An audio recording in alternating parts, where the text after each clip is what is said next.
এখন হলো সন্ধ্যার সময়, তো সবাই একসঙ্গে বসে থাকতে থাকতে যে বলতেছিল যে কোনো একটা জায়গায় গিয়ে ঘুরে আসলে ভালো লাগতো, তো কেউ জায়গাটা খুঁজে পায় না। আমি তখন বললাম যে আমার পেছন পেছন আসো, আমি যেখানে যাব সেখানে যাবে সবাই। তো এই যে সবাই আমার পেছন পেছন আসতেছে। তো আমি আগে বলবো না কোথায় যাব, তো আপনারাও পুরো ব্লগটা দেখুন, দেখলে বুঝতে পারবেন কোথায় যাচ্ছি। তো এখানে কিন্তু টোটোর জন্য ওয়েট করতেছিলাম সবাই, একদম সবাই খুবই সুন্দর করে সেজে এসেছে। তো এই তো টোটোটা কিন্তু এসে গেছে, এখন টোটোতে উঠতেছি সবাই মিলে। যে বাচ্চারা আগে, আমার মেয়েটা দেখুন কত লুজ কাপড় পরেছে, সে একটু লুজ কাপড় পরতে ভালোবাসে। তাকে আমি যেটা বের করে দেবো সেটা কোনো দিনই পরবো না, তার যেটা ভালো লাগবে সে সেটাই পরবে, চাই যেখানেই যাক না কেন। মানে আমি যেটা দেবো সেটা সে পরবেই না, তার মানে যেটা ভালো লাগবে সেটাই পরবে। তো এরকম ব্যাপার। তারপরে এই যে দেখুন সবাই টোটোতে উঠে গেছে। আমার এই যে ছোট্ট সোনাটা দেখুন কত সুন্দর ভাবে থাকে, যেখানেই যাই না কেন সে অনেক ভদ্র, অনেক শান্ত শ্রেষ্ঠ একটা মেয়ে। তো সবাই আমার মেয়েটার জন্য দোয়া করবেন যেন ভবিষ্যতেও সে সুন্দর একটা মানুষ হতে পারে। তারপর এই তো দেখুন এটা হলো ব্যাপারীপাড়া বাজার। তো বাজার পার করে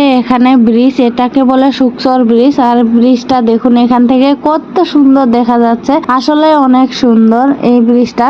লম্বাও কিন্তু অনেকটাই লম্বা। তো আমি যখন ক্লাস 9-এ পড়তাম তখন কিন্তু আমার স্কুল ছিল এই যে দেখতে পাচ্ছেন নদীটার ওই পৃষ্ঠে, ওইখানটায় ছিল আমার স্কুল। তো আমি যখন ক্লাস 9-এ পড়তাম তখন এই ব্রিজটার কাজ শুরু হয়ে যায়। তো এখন আমি 2 বাচ্চার মা ব্রিজের উপর দিয়ে যাচ্ছি। মানুষের জীবন একটা জায়গায় থেমে থাকে না, মানে সময়ের সাথে সাথে সবকিছুই বদলে যায়। তখন কি ছিলাম আর এখন কি হয়ে গেছি। আজকের জীবনটাও কিন্তু অনেক সুন্দর, কালকে যেটা আসবে হয়তো এর থেকে অনেকটাই ভয়ঙ্কর হয়ে যাবে। তাই বলছি সময়টা আছে, চলি আছে, সেটার সঙ্গে সঙ্গে সবকিছু মানিয়ে সুন্দরভাবে জীবনটা কাটান। আর ক্লাস 9, 10 আর ফার্স্ট ইয়ার সেকেন্ড ইয়ারের মতন তো সুন্দর জীবন আর আসেই না জীবনে। তো যারা যারা ওই বয়সে আছেন খুব এনজয় করেন, সবাই খুব ভালোভাবে কাটান দিনগুলো। এটাকে বলে বউ বাজার। তো আমাদের এখানে যারা আমার ভিডিও দেখেন তারা অবশ্যই জানবেন।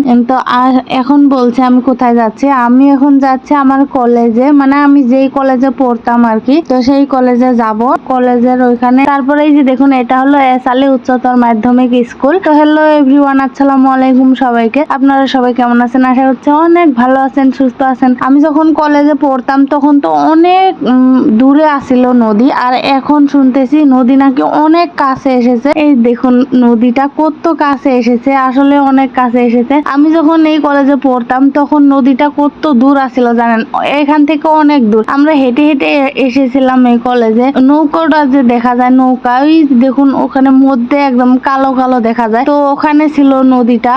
তো ওখান থেকে আমরা হেঁটে এখানে আসতাম। যখন পানি ওভার হতো তখন ওখানে নৌকা এসে দাঁড় করিয়েছিল, আমরা ওখান থেকে হেঁটে এসেছিলাম কলেজে। তো এখানে এসেছিলাম আজকের মতো এই পর্যন্ত। সবাই ভালো থাকবেন, সুস্থ থাকবেন।